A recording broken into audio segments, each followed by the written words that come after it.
Declaro que solicité el asilo previsto en la Constitución ante la inminencia de una orden de detención, pero cumplido este paso estaré en mi domicilio a disposición de todas las investigaciones y convocatorias que se me hagan.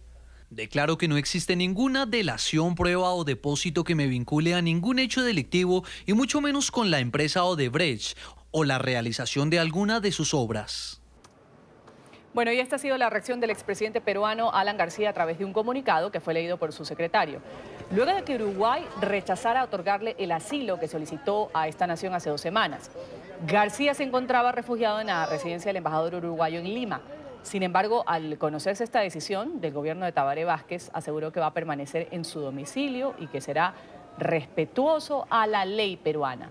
Sobre García pesa una orden de impedimento de salida del país por 18 meses. Montevideo no consideró como refugiado político al exmandatario investigado en Perú por el escándalo de los sobornos de Odebrecht.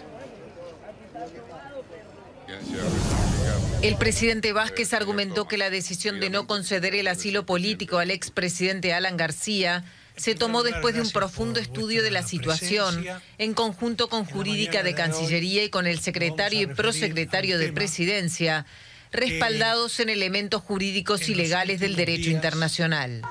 Dijo que se estudiaron más de 1000 hojas de informes del gobierno de Perú y de abogados del expresidente García, y aclaró que no se consideró ni la posición de organizaciones no gubernamentales, instituciones de derechos humanos, ni opiniones políticas, que aseguró fueron múltiples.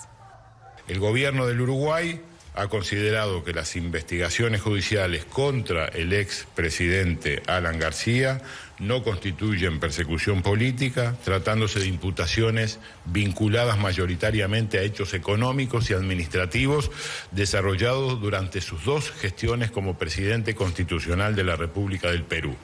En pocas palabras, no hemos concedido el pedido de asilo, entre otras causas por los elementos jurídicos mencionados, y también porque en Perú funcionan autónomamente y libremente los 3 poderes del Estado, y es precisamente el Poder Judicial el que está llevando adelante las investigaciones de eventuales delitos económicos del expresidente de Perú.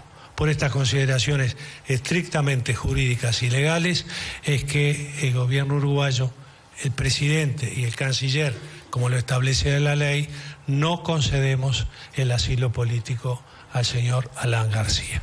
Alan García estaba en la residencia del embajador de Uruguay en Lima desde el 17 de noviembre, cuando presentó la solicitud de asilo por persecución política a las pocas horas de que un juez le impidiese abandonar Perú. El exmandatario es investigado por presunta comisión de los delitos de colusión y lavado de activos en el caso de los sobornos pagados por la constructora Odebrecht en la construcción de la línea 1 del metro de Lima. Saludamos en Lima, Perú, a José Tello Alfaro, él es abogado constitucionalista, miembro también del Instituto Peruano de Derecho Electoral. Gracias por estar con nosotros. Bienvenido a la mañana de NTN 24. Un gusto realmente. El gusto es nuestro, abogado. Justamente Alan García, el expresidente, vive días bastante turbulentos en Perú, un futuro que podría ser poco favorable para sus intenciones. ¿Qué le queda al exmandatario García, que antes dijo que era un perseguido político, que no confiaba en la justicia, y ahora asegura que va a esperar pacientemente las investigaciones? Justamente esperar pacientemente las investigaciones porque ya la posición, por ejemplo, que sentó el gobierno uruguayo en torno al pedido de asilo que él solicitó, de alguna u otra manera marca una tendencia respecto a lo que podría también ser el pronunciamiento de otros gobiernos democráticos si es que el presidente García tuviese la idea peregrina de recurrir a asilos en otras embajadas. Lo único que le queda, considerando de que se ha reconocido internacionalmente que en el Perú hay un Estado de Derecho, es someterse a la justicia peruana. Ahora, ¿qué tan previsible era la respuesta que dio el gobierno de Uruguay, que finalmente negó el pedido de asilo y que argumentó que la justicia en Perú, este es un argumento muy importante, funciona autónomamente y libremente, descartando así cualquier aseveración que había hecho el exmandatario de Perú diciendo que era un perseguido político y que no confiaba en la justicia? A ver, quiero resaltar el manejo que ha tenido el gobierno peruano porque definitivamente Torretaglia, que en esta Cancillería, el tema lo ha sabido manejar con la ponderación y la mesura del caso. sabiendo de que el expresidente García es una figura política relevante en nuestra realidad, en nuestra actualidad local. Él es una persona que siempre ha estado muy acostumbrado a marcar la agenda, y cuando hace esto de pedir el asilo al Uruguay, definitivamente alegando de que había una persecución política, estaba desacreditando el Estado peruano. Esto generó de que se prepare un expediente bastante voluminoso, el cual fue entregado hacia el 20 de noviembre al gobierno uruguayo, con la finalidad de que pueda ser evaluado si es que verdaderamente se estaba dando o no una acción judicial acorde con el Estado de Derecho. El gobierno uruguayo, al evaluar justamente esta documentación alcanzada por nuestra Cancillería, información judicial, tomó la decisión más acertada, porque hay que tener en cuenta de que el señor García no es el perseguido del año 92, cuando amablemente Colombia le dio un asilo en una época en la que se había quebrado la democracia en nuestro país, justamente por el autogolpe de Fujimori. Y tampoco es el caso emblemático del año 49 de Víctor Raúl Laya de la Torre, en la dictadura de Rodríguez, que dicho sea de paso generó que Perú y Colombia terminen en la Corte de La Haya para dirimir justamente la cuestión del asilo a este líder político histórico, fundador del Partido Aprista. Partido, dicho sea de paso, que es el que siempre ha liderado García y que 2 veces ha llegado al gobierno gracias a este líder, este caudillo que ya ha pasado la historia, lamentablemente no de la mejor manera, porque muchos tenían la idea de que García quizás pudiese tener alguna posibilidad en 2021, pero por más que no haya obtenido los mejores resultados del 2016, siempre bajo ese adagio de que en política no hay muertos, no hay cadáveres, García siempre ha sido un protagonista, pero este hecho que se ha suscitado, donde él en un primer momento dice que se va a someter a la justicia, que no va a dejar el país por los 18 meses de impedimento de salida que le dieron en el Poder Judicial, luego pedir el asilo, definitivamente pues es una incoherencia histórica que ha desdibujado mucho a este expresidente. Y hay que ser bien claros, el Uruguay también es un país que ha tenido una tradición normalmente muy apegada hacia lo que es la democracia y también el respeto de los derechos fundamentales, y en sí ha sido conocido, o por lo menos acá en el Perú se lo conoce como la Suiza latinoamericana. Hay que resaltarle que también ellos están ahora atravesando un proceso eleccionario. El otro año van a cambiar de gobierno, y definitivamente pues la coyuntura política para el líder, el presidente Tabaré Vázquez, ha sido bastante complicada. Esta negación del asilo, digamos, como que ha tenido mucha receptividad respecto de sus opositores locales del Partido Nacionalista, o Partido Nacional, perdón, por ejemplo, Luis Lacalle Pou, o del Partido Colorado. En el caso de José Amorín, han tenido apoyo o respaldo respecto de la posición jurídica que finalmente toma el gobierno uruguayo negándole el asilo a Alan García. Abogado Tello, justamente como usted lo dice, pues el caso de la convulsión política que hay en Perú, que se mantiene a pesar de que ya haya otro mandatario, después de que el año pasado pues PPK haya tenido que dejar su cargo. El caso Odebrecht se ha llevado por delante a muchos exmandatarios, no solo en el Perú, sino en América Latina en general, con las investigaciones. ¿Cuánto podría tardar esta investigación? Y finalmente, pues se sabe que no existe una orden de captura o de aprehensión en contra del exmandatario Alan García en particular. Sin embargo, es una investigación que ¿cuánto podría tardarse y qué podría determinar esta investigación? Los tiempos, en el caso de las investigaciones que sigue el Ministerio Público y también que se llevan a cabo a nivel del Poder Judicial, manejan, digamos, una dinámica muy diferente a los tiempos que hay en política. Debemos resaltar de que en el caso del expresidente se está llevando un proceso judicial en curso, una investigación fiscal, y esto se está haciendo con la mayor garantía dentro de lo que es el Estado de Derecho.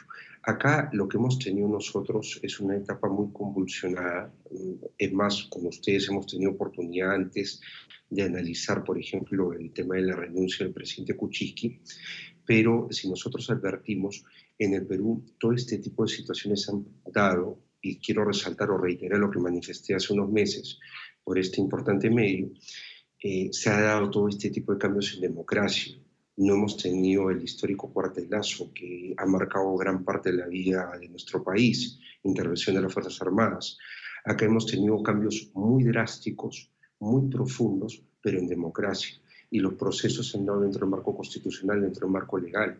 Creo que la convulsionada política nacional peruana evidentemente maneja sus tiempos, pero las investigaciones judiciales van a manejar los propios y ellos van a determinar realmente cuál va a ser la suerte del presidente García una vez que se termine de llevar todo esto con arreglo al debido proceso. Quiero resaltar que la institucionalidad en el país de alguna u otra manera se ha visto fortalecida y además este reconocimiento de que en el Perú hay un Estado de Derecho sin duda es un espaldarazo internacional y da mucho que pensar en positivo respecto a que las crisis que atravesamos por el cuestionamiento de nuestros principales líderes políticos a razón de estos casos de corrupción que han desatado esta pesquisa de Odebrecht, de Lavajato, en realidad no son más que procesos normales y estamos viendo de que hay una lucha frontal contra la impunidad y también contra la corrupción en nuestro país, algo que sin duda tiene que ser replicado en el resto de países donde se han dado este tipo de situaciones tan lamentables. Vamos a agradecer a José Tello Alfaro, abogado constitucionalista, ha estado en la mañana de NTN 24 hablando sobre la paciencia que debe tener el exmandatario Alan García, ya ha salido de la embajada de Uruguay en Lima, precisamente a la espera de las investigaciones sobre el caso de sobornos de Odebrecht. Gracias por estar aquí en la mañana de NTN 24. Muchas gracias a ustedes.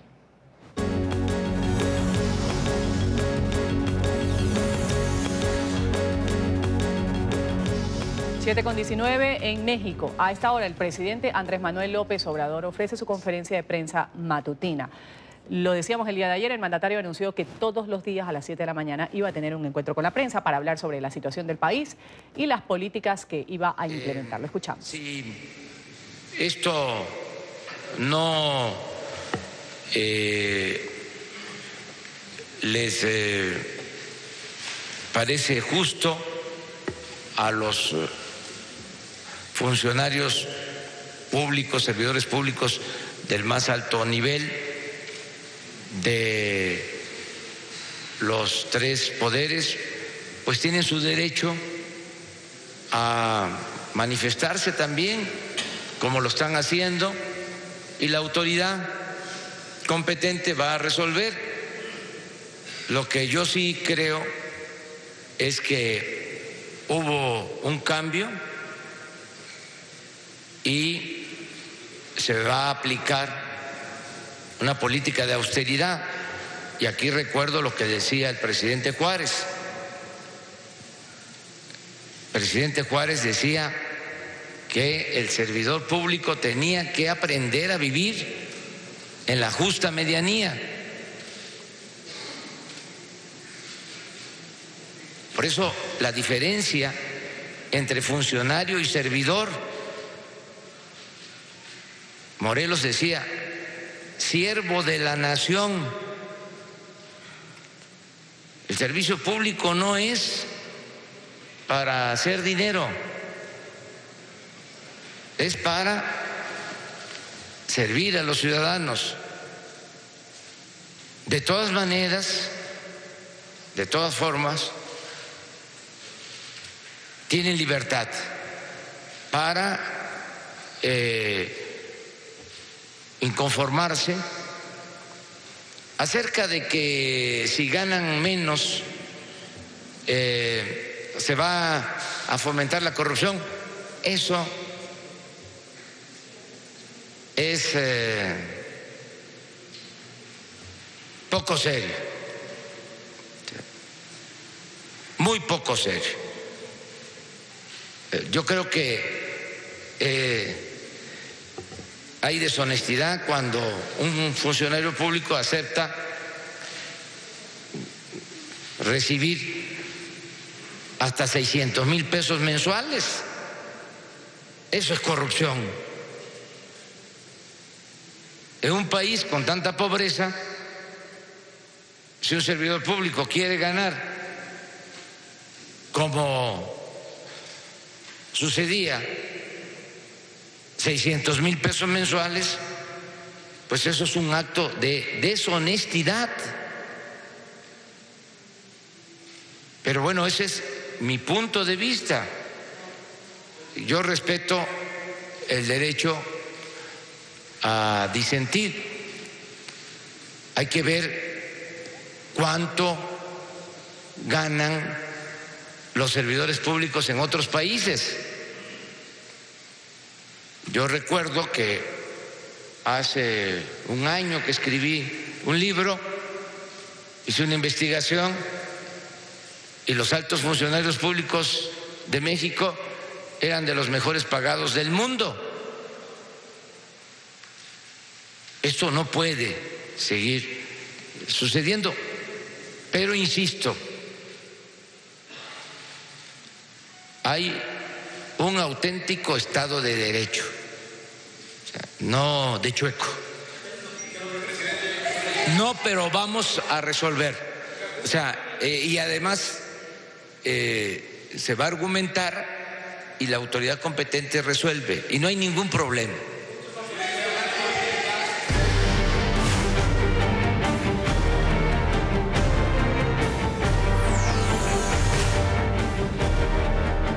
Hablamos ahora de las medidas desesperadas. Casi 2 meses después de abandonar sus hogares, decenas de migrantes centroamericanos intentan cruzar la frontera entre México y Estados Unidos de manera ilegal. Varios de ellos están queriendo saltar partes de este muro, alto muro, para ingresar al territorio estadounidense y así lograr el objetivo por el que dice integraron esta caravana migrante. ¡Empújeme, Giovanni! No, es que cómo la voy a empujar para que se quede ahí trabada.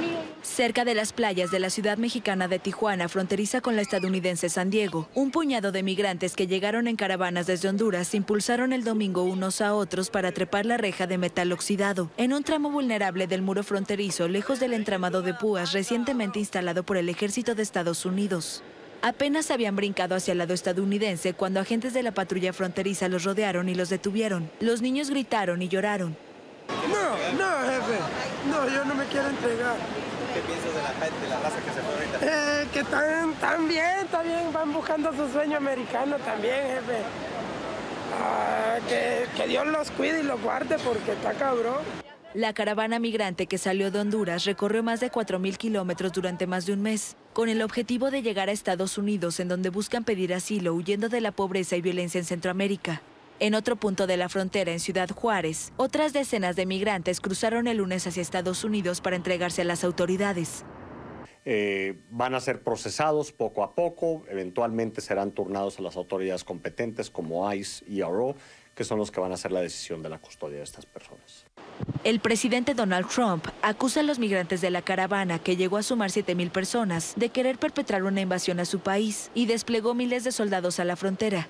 El 25 de noviembre, unos 500 migrantes con niños pequeños embistieron contra el muro fronterizo, pero fueron recibidos por las autoridades estadounidenses con gases lacrimógenos y balas de goma. Después de eso, muchos solicitaron la repatriación y más de 2.000 han empezado a regularizar su estancia en México para instalarse definitivamente. Otros permanecen en territorio mexicano mientras piden asilo en Estados Unidos, un trámite que tiene una lista de espera de más de 5.000 personas.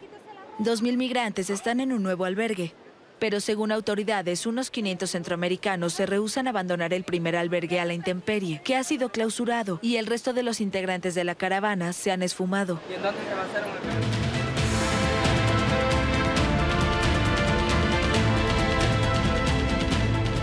Y los periodistas de NTN 24 en Nueva York y en Washington tienen ya la agenda informativa de lo que es noticia a esta hora en la Unión Americana. Vamos a empezar con la visita del presidente Donald Trump y su esposa Melania, que le han rendido un homenaje al que fuera el presidente número 41 de Estados Unidos, George Bush padre. Justamente la visita sorpresa del exmandatario se dio en la Capilla Ardiente, donde permanecen, como vemos, los restos del expresidente George Bush hasta el próximo día miércoles. Ahí se acercan pues simpatizantes, republicanos, demócratas a rendirle sus homenajes. La noticia desde la capital estadounidense con Emiliana Molina. Emiliana, un buen día.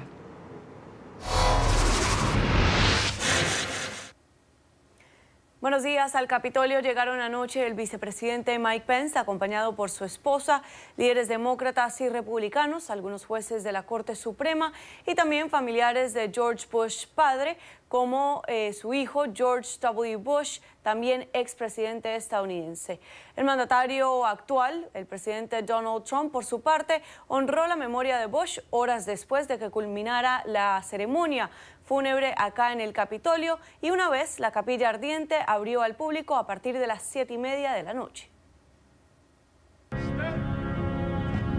El ataúd del presidente número 41 de Estados Unidos, George Herbert Walker Bush, fue colocado el lunes en capilla ardiente en el Capitolio en Washington.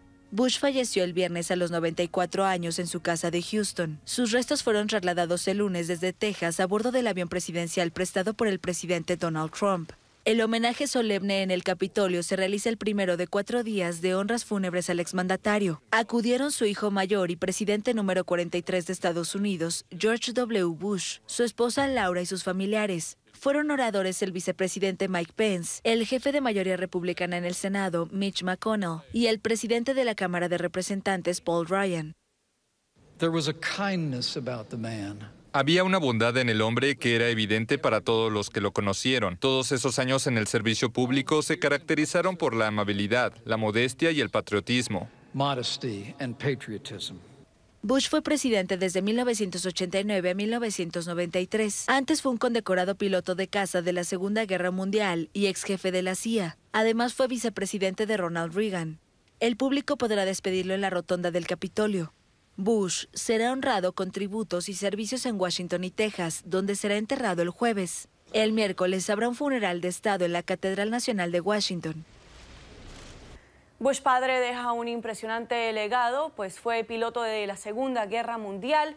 También fue congresista, director de la CIA, embajador ante la Organización de Naciones Unidas, vicepresidente en la era de Ronald Reagan y posteriormente presidente de Estados Unidos. Esta es toda la información que tenemos por ahora. Emiliana Molina, regreso al Centro Internacional de Noticias. Emiliana, gracias por ese reporte. Y la Oficina de Naciones Unidas para la Coordinación de Asuntos Humanitarios ha incluido a Venezuela en su nuevo plan de acción anual. La entidad va a buscar dar más apoyo económico a los países que están recibiendo el mayor flujo de refugiados y migrantes de esta nación. Más de 700 millones de dólares serían necesarios para atender la crisis según la ONU. El reporte enseguida con Alejandro Rincón. Alejandro, adelante.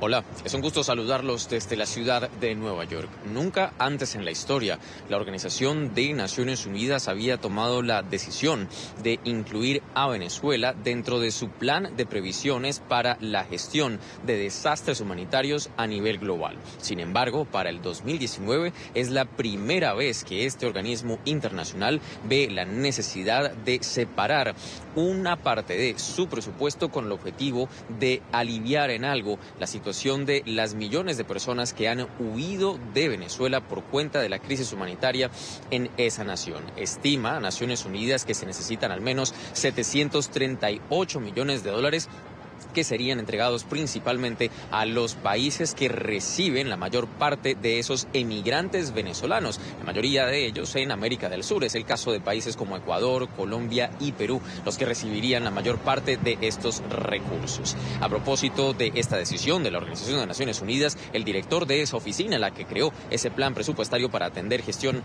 para atender los desastres humanitarios alrededor del mundo, entregó las siguientes declaraciones. Hay una crisis para la cual por primera vez tenemos un plan de respuesta que es ayudar a los países vecinos de Venezuela a lidiar con las consecuencias de los grandes números de venezolanos que están dejando el país. Coincide con esta decisión de la Organización de Naciones Unidas la entrega de un nuevo total de estimado de las personas que han salido del país. Estima Naciones Unidas que ya 2.6 millones de personas han salido de territorio venezolano y que 1.9 de ellos lo han hecho desde el año 2015. Es todo lo que tenemos para ustedes por ahora. Continúen con más en el Centro Internacional de Noticias. Alejandro, gracias por ese reporte, esa información de la ONU, Venezuela desde Nueva York. Y vamos a hablar un poco de la Navidad, porque renace una juguetería histórica también en Nueva York. Este local, que ha sido inmortalizado en películas como Mi Pobre Angelito 2, ha reabierto sus puertas adaptándose al mercado del 2018. A 3 años de su cierre, la emblemática juguetería F.A.O. Schwarz reabrió sus puertas en Nueva York para satisfacción de nostálgicos y turistas de la Gran Manzana. Ubicado cerca del tradicional árbol de Navidad gigante del Rockefeller Center, la tienda tiene una superficie 3 veces menor a la anterior, cerrada en 2015. El local fue inmortalizado en las películas Mi Pobre Angelito 2 y en Quisiera Ser Grande, en la escena en que Tom Hanks juega con el icónico piano gigante. Esta tienda tiene juguetes muy especiales y un arreglo muy especial de los juguetes. Parece mágico y caro. El grupo F.A.O. Schwarz, fundado en 1862, se adapta a los nuevos tiempos, apostando más al comercio digital y racionando los gastos en su versión física. En la sucursal de Manhattan, los niños pueden ver trucos de magia, comprar un certificado de adopción de una muñeca o participar en la concepción de su propio oso de peluche. La tienda apuesta a los sitios instagramiables para que los visitantes publiquen sus fotos en las redes sociales y contrató a la modelo Gigi Hadid, con 45 millones de seguidores en Instagram, para el diseño de los uniformes de los soldados que custodian la entrada al local. La clave de esta tienda es la experiencia. No tienes la misma sensación cuando entras a la tienda que la que tendrías sentado en tu casa en la web. El contexto es beneficioso para el grupo tras la reciente bancarrota de su rival y expropietario, Toys R Us. Vamos aquí a hacer una primera pausa en la mañana de NTN 24. Enseguida los vamos a dejar con las imágenes de la cámara ardiente del expresidente George Bush, padre, que ha sido instalada en la sede del Capitolio de Estados Unidos, a donde se dirigen muchos de sus seguidores, sus simpatizantes en su vida y su trayecto político, a rendirle honores.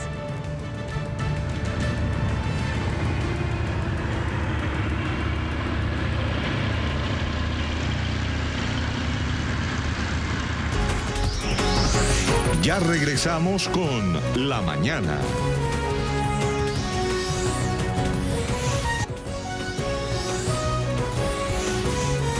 Continuamos con La Mañana. Vamos a continuar con más del programa La Mañana de NTN 24, agradeciéndoles por supuesto su sintonía con el canal de las Américas. Aquí más de las noticias internacionales. Vamos a hablar ahora de un ataque militar en México. Uniformados de la Fuerza Única Regional han sido víctimas de una emboscada cuando trasladaban a un detenido de alta seguridad en Jalisco. Un grupo de hombres armados inició el enfrentamiento para liberar a este sujeto. En los hechos murieron 6 agentes, uno más resultó herido de gravedad. Uno de los atacantes fue arrestado, así lo informó la Fiscalía General del Estado. El máximo tribunal de Brasil va a definir hoy si libera al expresidente Luis Ignacio Lula da Silva. La Corte maneja el argumento de que el exmandatario encarcelado desde abril por corrupción fue condenado por un juez parcial y con objetivos políticos. Esto en referencia al exmagistrado Sergio Moro, hoy ministro de Justicia designado por el mandatario electo Jair Bolsonaro. La defensa de Lula asegura que Moro se convirtió en el ministro designado como un premio a su trabajo de persecución contra el ex jefe de Estado para impedir su candidatura a las elecciones presidenciales, en las que era el favorito en los sondeos. El presidente de Nicaragua, Daniel Ortega, acusó a su hermano menor y ex jefe del ejército, el general retirado Humberto Ortega, de ser un peón de Estados Unidos y de lo que llamó oligarquía. Ante la crisis que vive el país desde abril pasado, el hermano del mandatario se pronunció a favor de adelantar las elecciones presidenciales del 2021 para el año entrante, con el objetivo de encontrar una salida a la situación. Daniel Ortega también ha arremetido contra los obispos nicaragüenses que pidieron reanudar el diálogo nacional y a quienes acusó de formar parte de lo que considera fuerzas golpistas. Y actúan con una mentalidad terrorista, criminal. ¿Sí? Se sumaron alegremente al golpe terrorista y criminal. No les dolió la muerte de los hermanos nicaragüenses. Aumenta la cifra de solicitudes de asilo de ciudadanos venezolanos en países de América del Sur. El alto comisionado de las Naciones Unidas para los Refugiados ha informado que entre 2014 y 2018 se presentaron alrededor de 346.500 peticiones en los registros. Perú es el principal país para buscar asilo, con 133.400 procesos. ACNUR ha agregado que está buscando medidas para agilizar las solicitudes y brindar mejor atención a las personas que llegan en condiciones vulnerables a otras naciones.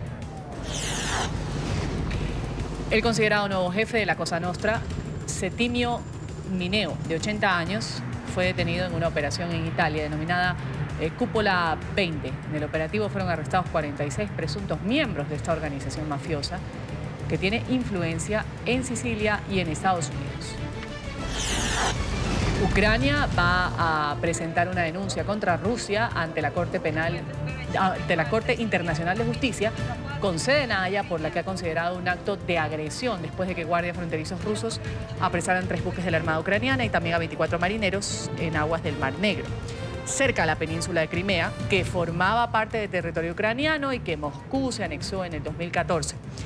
El Kremlin considera que los buques violaron su espacio territorial, mientras que Kiev argumenta que fueron apresados después de abandonar la zona que comparten ambos países en virtud de un acuerdo bilateral.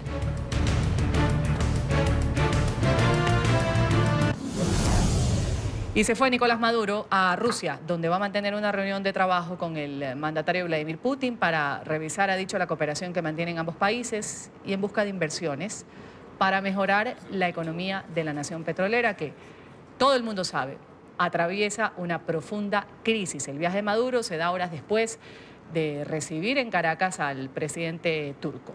Vamos a saludar en la capital venezolana a Oliver Fernández, quien tiene la información y un poco la agenda del mandatario de los venezolanos. Adelante, Oliver. Un buen día para ti, Ruth. Un placer saludarte desde Caracas. Así es, el presidente de la República, Nicolás Maduro, anunció su viaje a Moscú para esta nueva agenda con el presidente Vladimir Putin. Dijo que busca nuevas inversiones entre ambos países, supuestamente para mejorar la calidad de vida de los venezolanos. Partió la noche de este lunes hacia Moscú, luego de reunirse también con el presidente de Turquía, Erdogan, una visita muy corta en la que también dijo que Turquía iba a tener la posibilidad de explotar no solamente el petróleo, sino también el oro venezolano. Dijo, cuando se le consultó sobre las sanciones de los Estados Unidos en cuanto a la explotación del oro, dijo que Venezuela era un país soberano y que podía muy bien explotar sus riquezas y venderlas a quien quiera. Pero vamos a escuchar un poco qué fue lo que dijo el presidente Nicolás Maduro antes de partir a Rusia. Con el presidente Vladimir Putin nos mantenemos en contacto permanente y hemos agendado reunión de trabajo. Voy saliendo a Moscú para cerrar el año 2018 con broche de oro en cuanto a las relaciones estratégicas que Venezuela construye en el mundo. Rudy, ahora nos encontramos en el Ministerio Público, donde se espera que los abogados del concejal Fernando Albán, quien murió en extrañas circunstancias el pasado mes de octubre, ellos van a traer unas nuevas denuncias y, por supuesto, nosotros le vamos a llevar de manera ampliada en las próximas emisiones de qué se tratan estas nuevas denuncias. Es la información que nosotros podemos aportar a esta hora desde Caracas. Volvemos contigo a la mañana de NTN 24.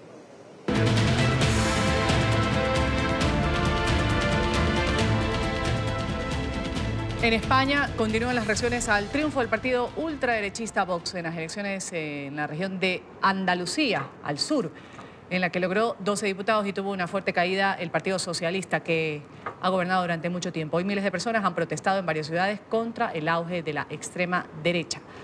Las reacciones desde España con Marcelo Moncayo. Marcelo.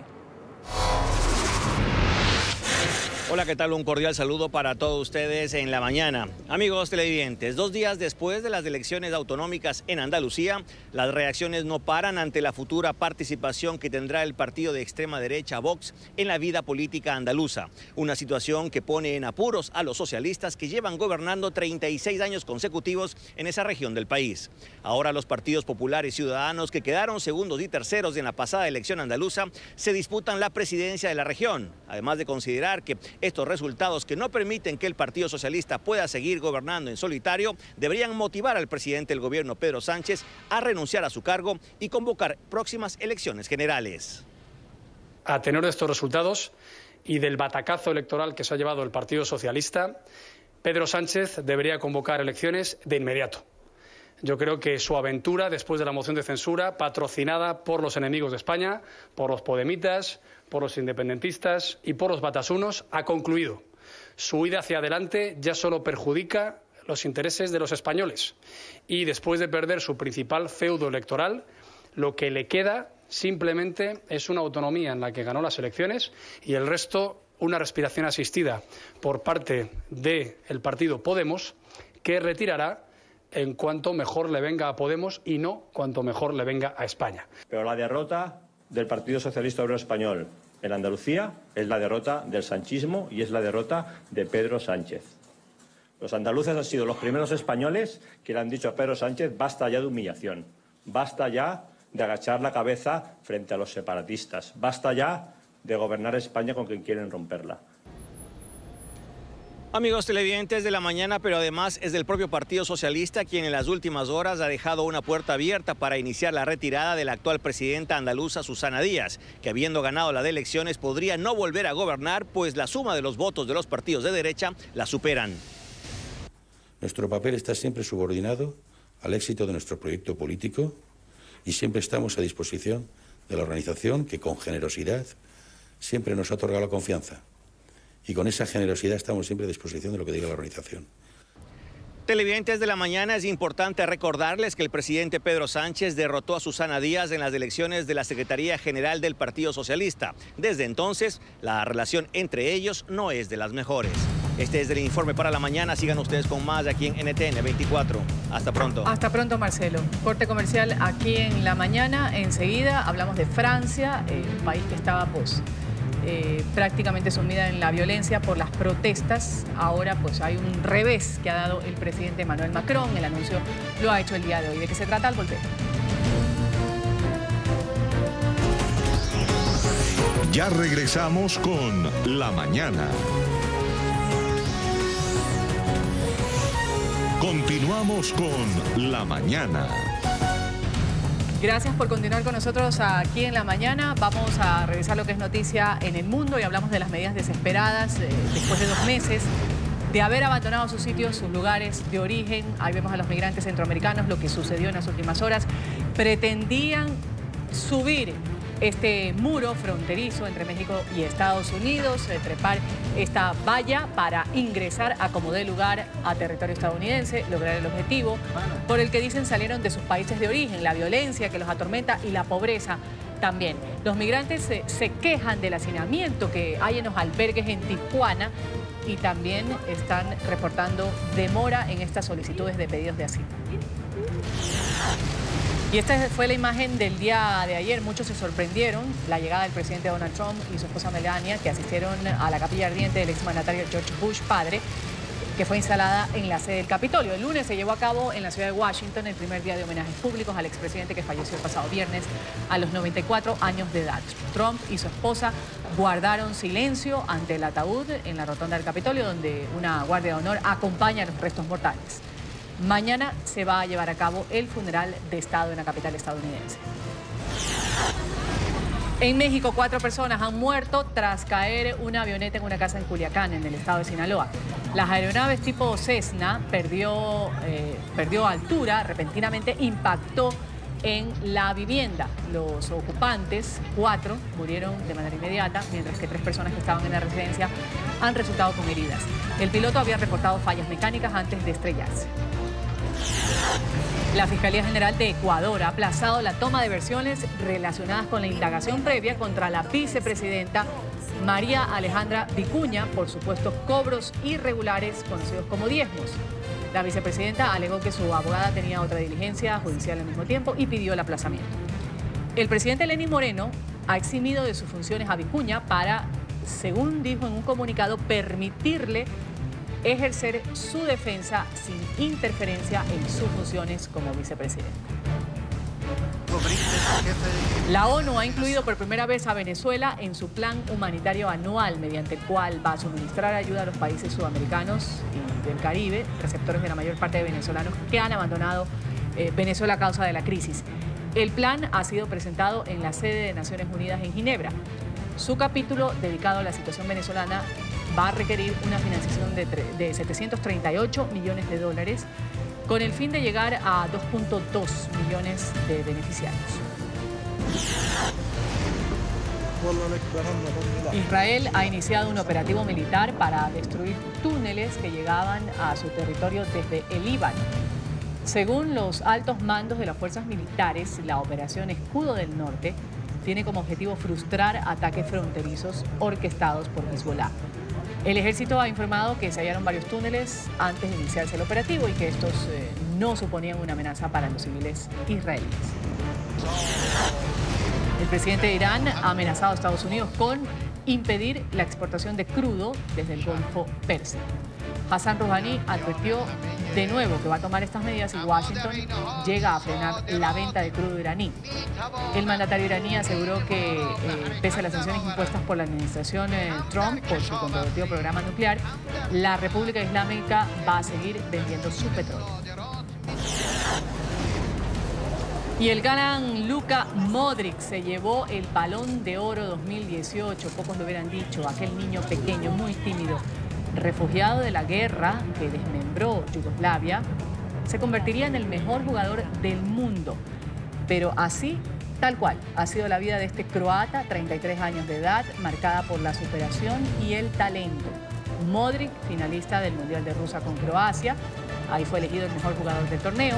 Ya había ganado antes la Liga de Campeones con el Real Madrid, la tercera consecutiva del conjunto blanco. El croata rompe con este premio del Balón de Oro el duopolio que tenían o mantenían Cristiano Ronaldo y Lionel Messi a una serie de 10 títulos consecutivos a partes iguales.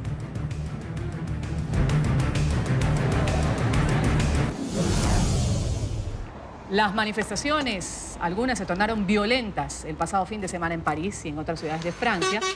Esto llevó al presidente francés a dar marcha atrás. La peor crisis de la presidencia de Macron se zanja de momento postergando la subida del precio del diésel.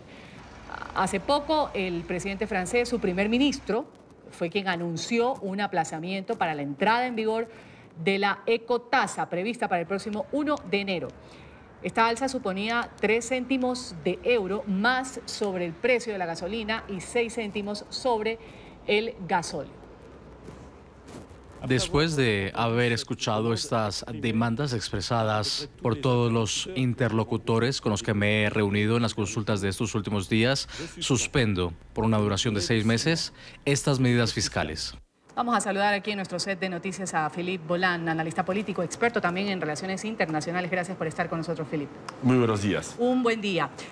Esto surge de un grupo llamado Chalecos Amarillos. Ayer nos preguntábamos de dónde surge este movimiento, porque no son particularmente sindicatos, grupos de estudiantes, otros gremios, sino que fue una masa que se fue haciendo más grande de gente y a través de redes sociales. Ustedes vieron la película Los Minions. Es igual, no sabemos de dónde surge, no sabemos quién dirige. Correcto. Es decir, que es un movimiento que nació de las redes sociales, fue amplificado por la red social, Facebook en particular, donde justamente es un conjunto de personas que vienen de diferentes ambientes, todos de clase media francesa, suburbanos, es decir, que gente que ya pensaron que el modelo de vida era tener su pequeña casita fuera de la ciudad, con su patio, su jardín, y ahora están considerados por los capitalinos como los que contaminan.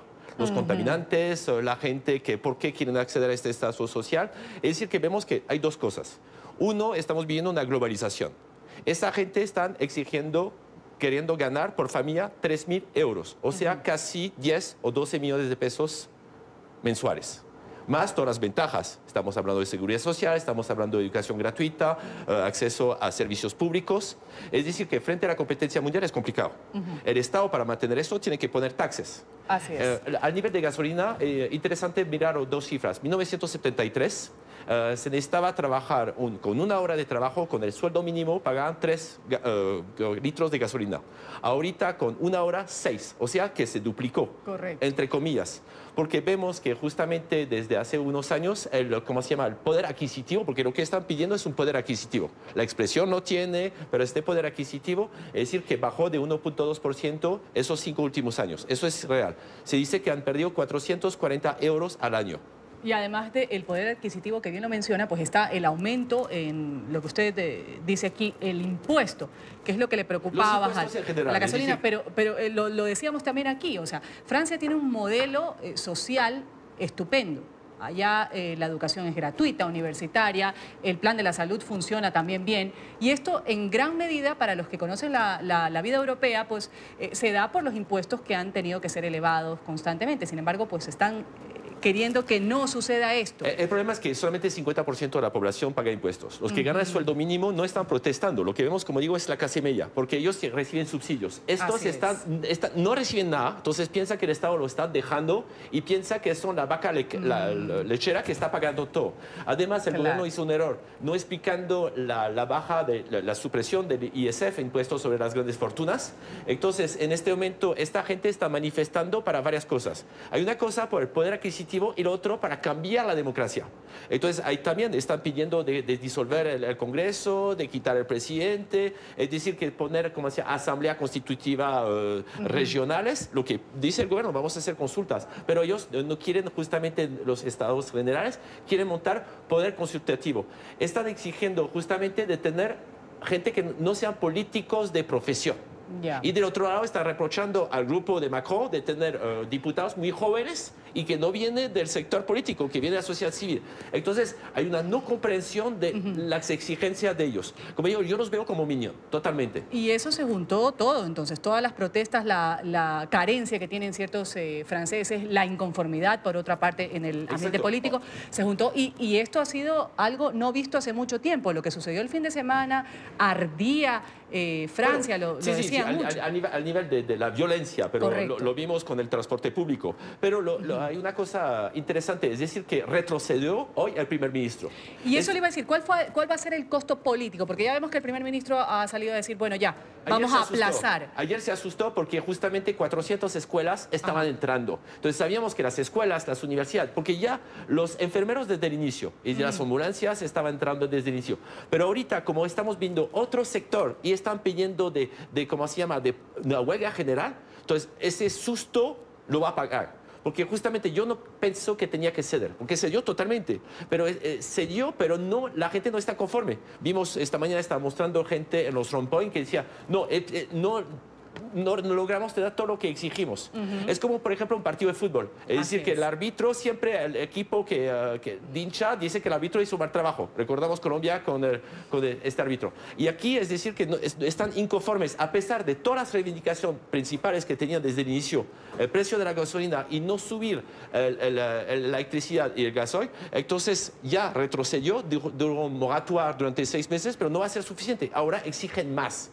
Quieren más y más y más. Entonces, ¿hasta dónde va a terminar? Vimos que este sábado anularon un partido de fútbol en París, que hacía años que no habían hecho esto. Montpellier contra PSG. Claro. Entonces, París va todavía, como se unió diferentes grupos, entonces unos grupos de gente que viene para romper. La extrema derecha está exigiendo de cambiar el gobierno, de cambiar la constitución, porque quiere una reforma a nivel del sistema de votación, porque ellos están perdiendo muchos votos.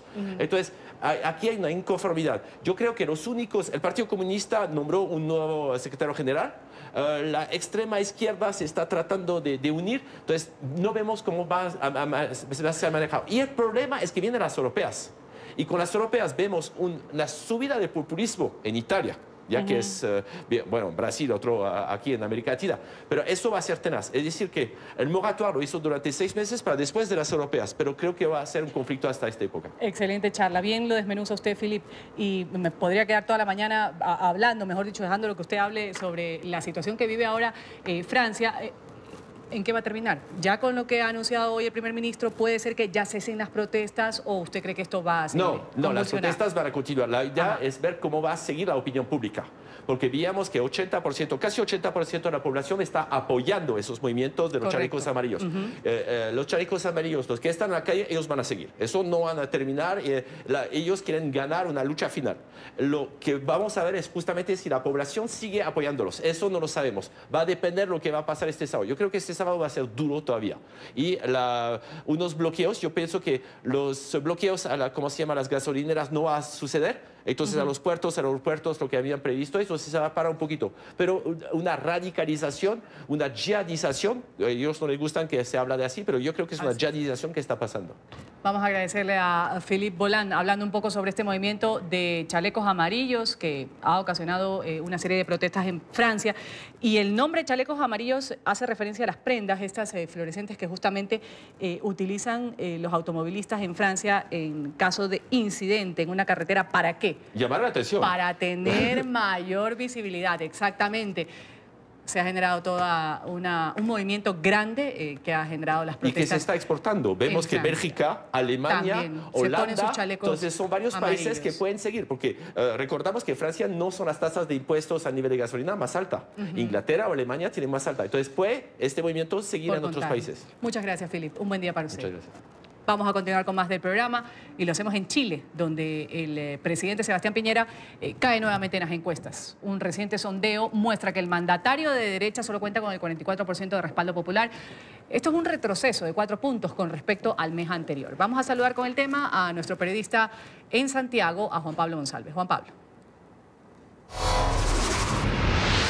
Hola, ¿qué tal, televidentes del programa La Mañana de NTN 24? Pues para hablar de este tema me acompaña Pablo Lacoste, académico de la Universidad de Santiago de Chile y también analista político. Profesor, preguntarle qué es lo que pasa específicamente con el presidente Sebastián Piñera en Chile. Hay buenos resultados económicos, hay buena inversión, sin embargo, la popularidad sigue bajando. Mire, el presidente Piñera ha hecho una administración prolija en líneas generales en Chile, ha logrado mantener en piloto automático la economía nacional, las variables macroeconómicas funcionan muy bien, el país crece, pero le ha faltado crear una utopía, nuevos objetivos históricos para la sociedad, crear nuevos sueños, nuevos proyectos de futuro, más esperanza, eso no lo ha podido crear. Profesor, preguntarle otro de los puntos que también se ha mencionado mucho es estas, avances económicos parece ser que no se están materializando en las personas, en la ciudadanía, y podría ser esta la percepción que marca esta caída en la popularidad del mandatario. Mire, la sociedad chilena debe ser quizá la más próspera de América Latina. Acá la gente gana más dinero, pero es poco feliz. Según los índices de la OCDE, Chile es el país donde hay mayores niveles de estrés, altas tasas de suicidio. Digamos, este modelo ha generado mayores ingresos, mayor capacidad de consumo, pero también mucha infelicidad, mucha insatisfacción. Entonces acá hay que revisar algo de cómo está operando este sistema. La gente está endeudada, compra mucho, consume mucho, pero esto la lleva a tener sobretrabajo, demasiada exigencia, tienen poco tiempo para divertirse, para compartir con amigos, para construir vínculos, para tener más calidad de vida en función de los estándares de la sociedad de consumo. Son 9 meses los que lleva ya el presidente Sebastián Piñera prácticamente frente al Palacio de la Moneda, manejando el gobierno chileno. ¿Cuáles son los desafíos que le quedan al mandatario para efectivamente revertir estas cifras? Bueno, tienen que encontrar nuevos objetivos históricos para la sociedad, reencantar al pueblo chileno con un sueño, con una esperanza, con algo de vivir mejor y ser más felices. Creo que tienen que encontrarle esa vuelta, reconectar a la gente con el corazón, con el niño interior. Son elementos que van más allá de lo macroeconómico. Eso Chile lo ha resuelto en buena medida y tiene que avanzar en este otro mundo que es muy difícil para políticos que están acostumbrados a mirar números macroeconómicos principalmente. Profesor, muchas gracias por su tiempo, muy amable. Gracias a ustedes. Muy bien, esta es la información que podemos entregarles a esta hora acá desde Santiago de Chile. Continúen ustedes con más en el programa La Mañana de NTN 24.